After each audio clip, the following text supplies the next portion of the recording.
Hi, Terra Nova friends. Welcome back. Before we get started, Addie has a surprise for everyone. I'm 6. She's 6 years old today. We're so excited. We're here celebrating her birthday. Do you want to tell them what we've done so far? Go ahead. A hunt? Yeah, go ahead. We did a hunt for my presents. We did a scavenger hunt for some of her presents. You want to tell them where we found some? Go ahead. I forget. You forget? Oh. You forget? So, Andrew, do you want to tell them? Come on. One of them was in the shower. One was in the shower. One was in Under Caesar's cage. Under Caesar's cage. And the other clue in the scavenger hunt was where we pop popcorn. Popcorn. Yeah, so we're making it kind of fun for Addie because we can't leave the house. So we're having scavenger hunts, blowing up balloons. And she's 6 years old today. So because of the coronavirus. Because of the coronavirus, yeah. So we're staying healthy and safe, staying in the house. So she wanted to share that with you. What? Go ahead. Go ahead. She wants to show you one of her presents. I got a whole family. She got a family of Scruffaloves, the rescue pets. Right? We had to wash them in the sink and reveal them to find out what they were, and she got a family of cats. You could have got dogs. I could. Dogs or cats, right? But I got So cats. she's working on a name for them.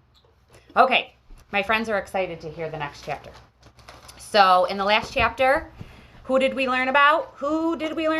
Lit Miss W. Black, which was Miss Franny Black's great-grandfather. And what did we learn about him? That he fought in the Civil War.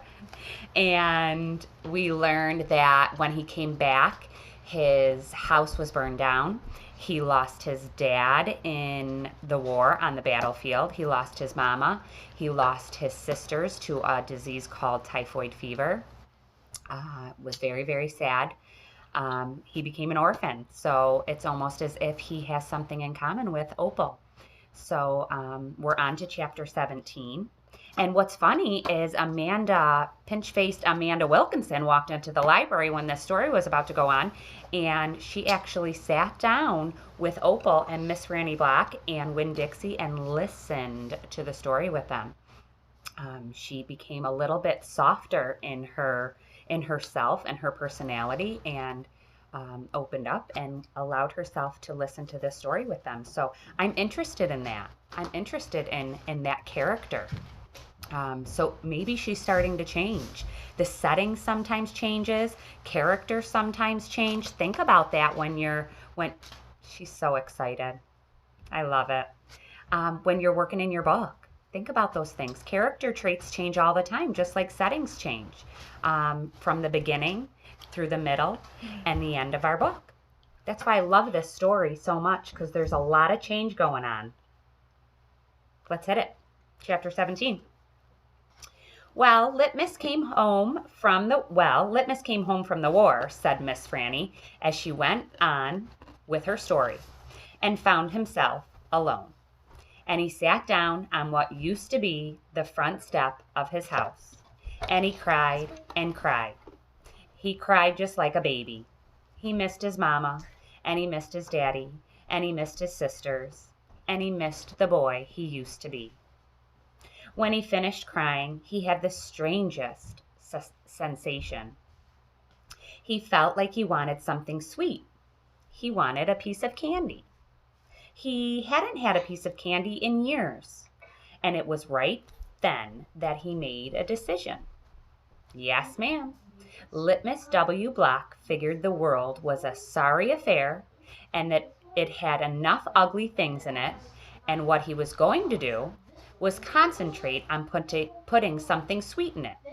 He got up and started walking. He walked all the way to Florida, and the whole time he was walking, he was planning. Planning what? I asked. Why, planning the candy factory. Did he build it? I asked. Of course he did. It's still standing out on Fairville Road, sorry. That old building, said Amanda. That big spooky one? It is not spooky, said Miss Franny. It was the birthplace of the family fortune. It was there that my great-grandfather manufactured the litmus lozenge, a candy that was famous the world over. I've never heard of it, said Amanda. Me neither, I said. Well, said Miss Franny, they aren't made anymore. The world, it seems, lost its appetite for litmus lozenges. But I still happen to have a few. She opened the top drawer of her desk. It was full of candy. She opened the drawer below that. It was full of candy, too. Miss Franny Block's whole desk was full of candy. Would you care for a litmus lozenge? She asked Amanda and me. Yes, please, said Amanda. Sure, I said. Can Winn-Dixie have one, too? I have never known a dog that cared for hard candy, said Miss Franny, but he is welcome to try one. Miss Franny gave Amanda one litmus lozenge and me 2. I unwrapped one and held it out to Winn-Dixie. He sat up and sniffed it and wagged his tail and took the candy from between my fingers, real gentle. He tried to chew on it, and when that didn't work, he just swallowed the whole thing in one big gulp. Then he wagged his tail at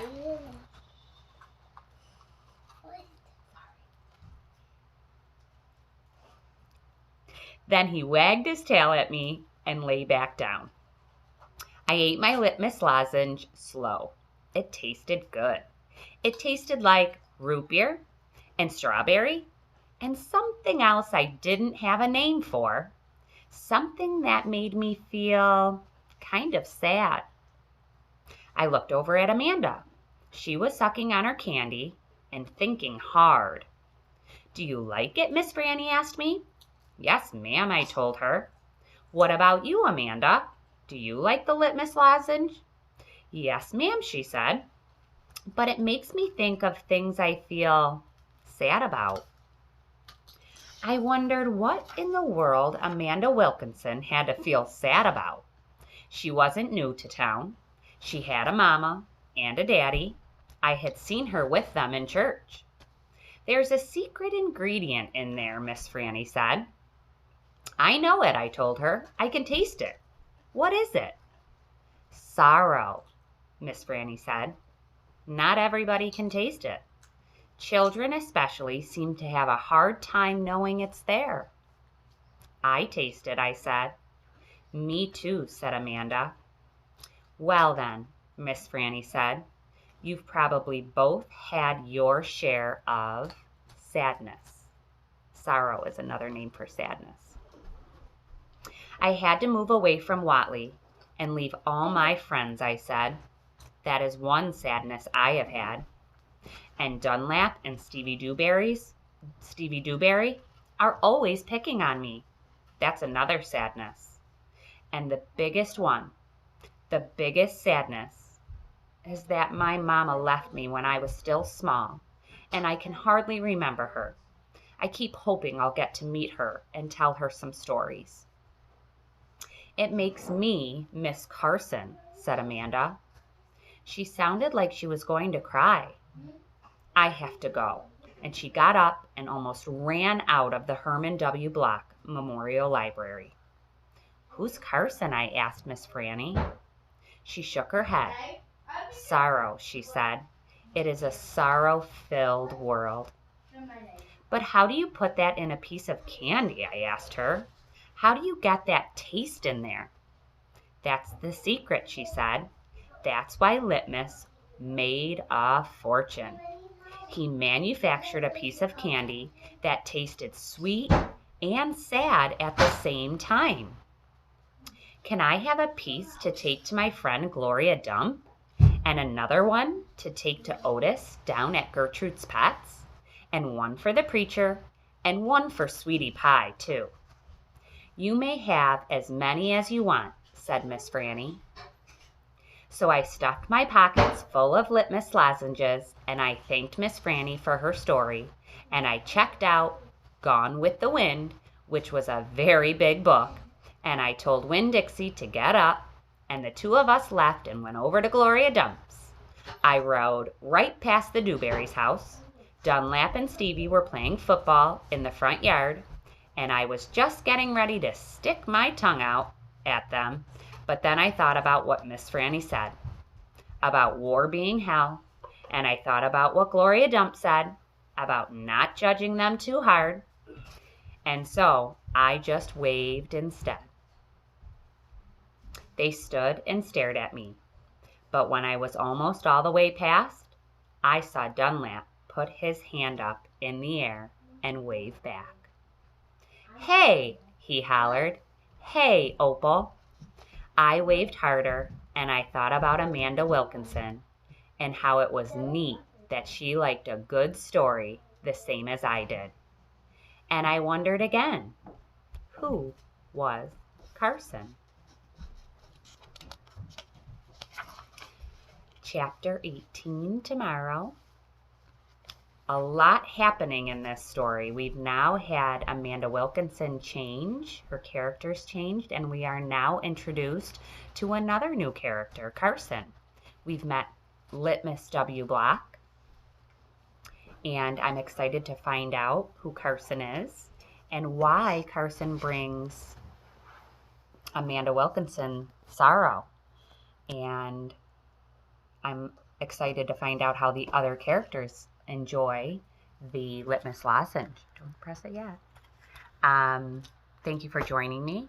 I hope you had a nice Thursday, and I hope math is going okay. Make sure you check out my hints that I write in your Google Classroom assignments. I hope they're helping you.